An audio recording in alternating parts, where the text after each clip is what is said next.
Good morning. If it's morning for you, it is for us. We got up really early and it's finally just bright enough for me to record. We are on our way to a very special place, but let me show you what it looks like today. We are in Hot Springs right now, but look at all that rain. Pretty sure it's going to rain for the entirety of the day, which is kind of sad because we're on our way to the Biltmore Estate. I'm really excited. I was really hoping it'd be a pretty day so I could, walk with you guys through the garden and just kind of show you around. That might not happen, but I will be able to show you the Monet exhibit, which is what we're really excited about and the reason really why we're going. So at least I can do that and show you inside the house, and if I can, I'll take you in the gardens.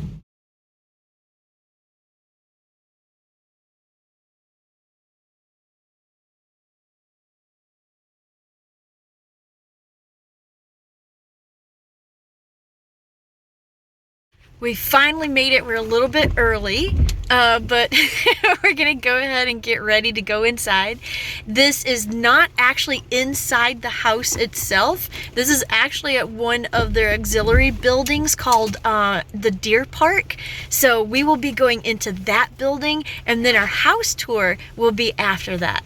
It's still raining, but thank goodness we're going inside.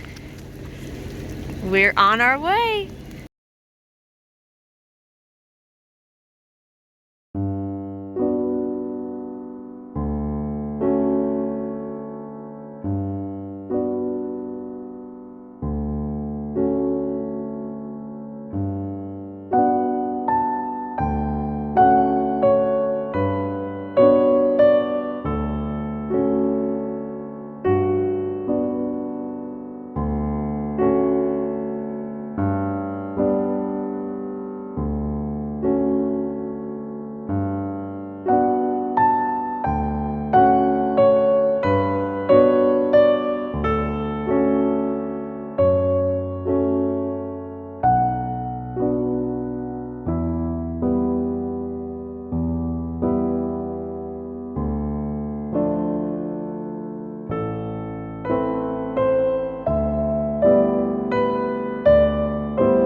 So we're gonna have lunch before we go into the house.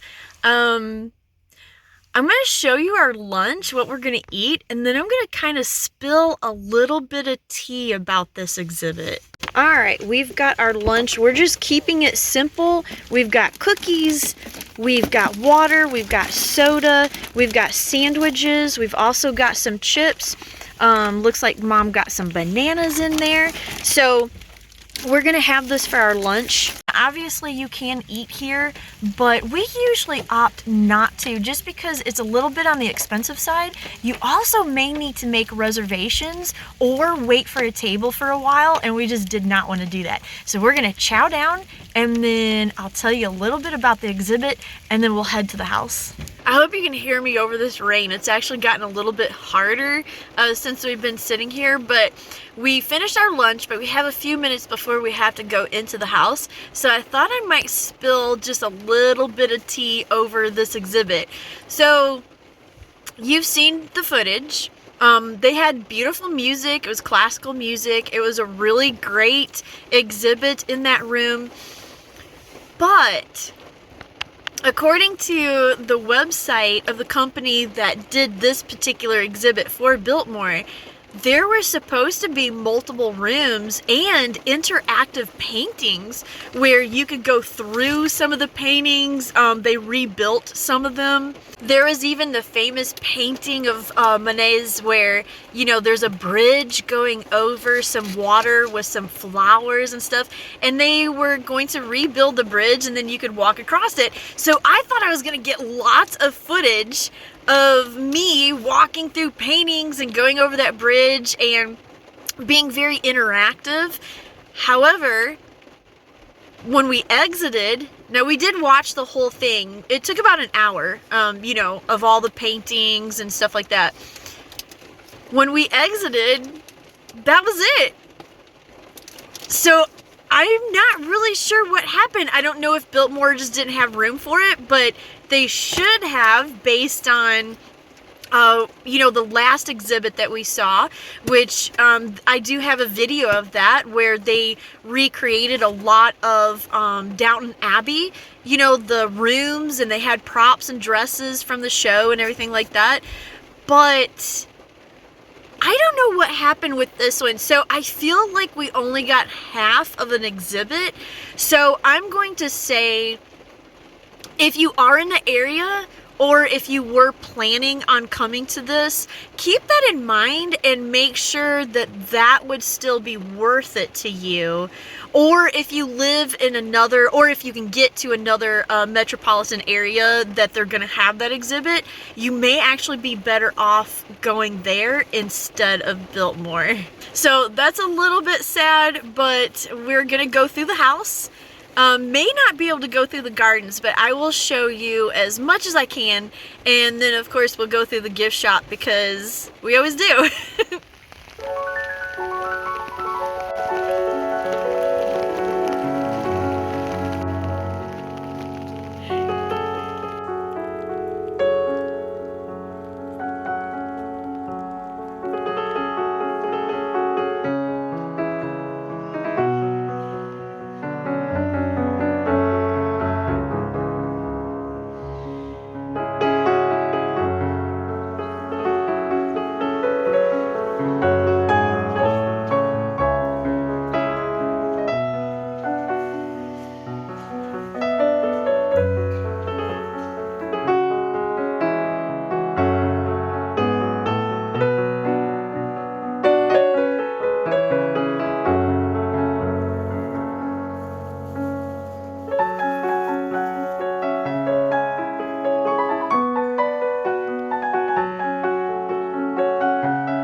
finally back home. My hair is completely frizzed out from the rain. I am so tired I could fall down. We walked, or I mean, anytime you go to the Biltmore, you're going to walk for hours through the gardens, the house, and of course the exhibit. You know, everything just kind of hits you all at once, it seems. But I'm gonna go ahead and show you what I got at the gift shop. Now, of course, I got some of this wassail for my tea. You know I'm a sucker for a good wassail, so pick that up. My mom got me this for my birthday, this beautiful puzzle of one of Monet's paintings. And some of you may know that I am an absolute puzzle fiend. I love puzzles to death. So when I saw that, for me, this was the perfect souvenir.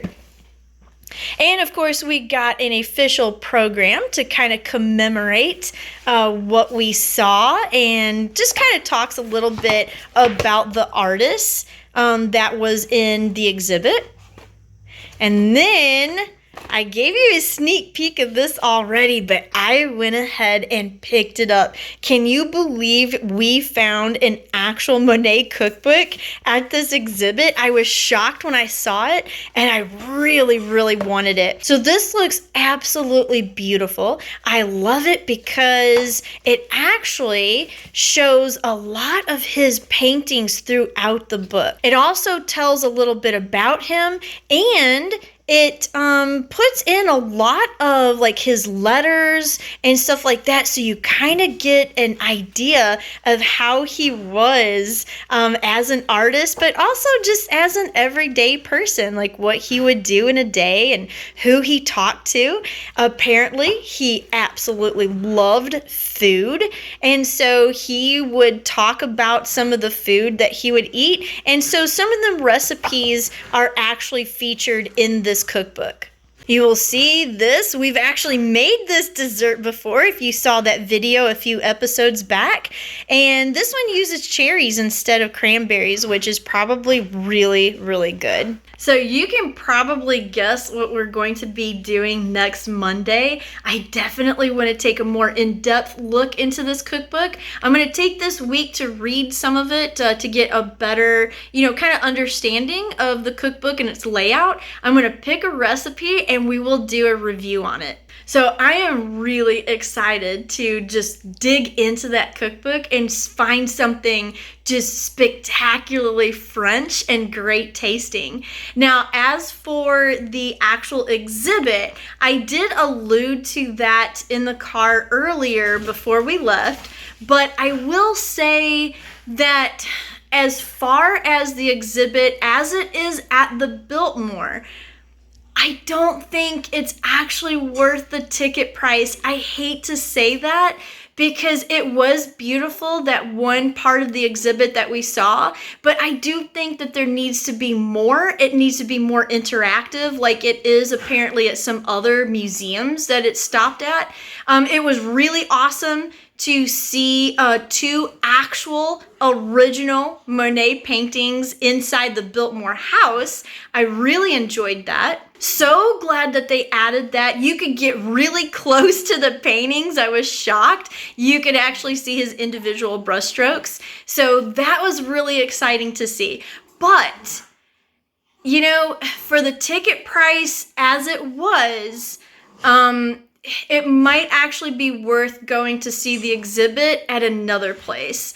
So hopefully, if they do this again, I would like to see them actually add the full exhibit so that they can add some more rooms and be more interactive for your actual ticket price. But overall, it was a great time. We didn't get to see a whole lot of the gardens just because it was rainy. And of course, the garden's not really in bloom at this time anyway. I actually have several videos, if you want to go back almost to the first several videos I put on the channel. I do have some of the gardens exclusively when all the flowers are in bloom and it's absolutely gorgeous and bright and sunny. So if you want to check those out, they are available. But besides the rain, it was a great time.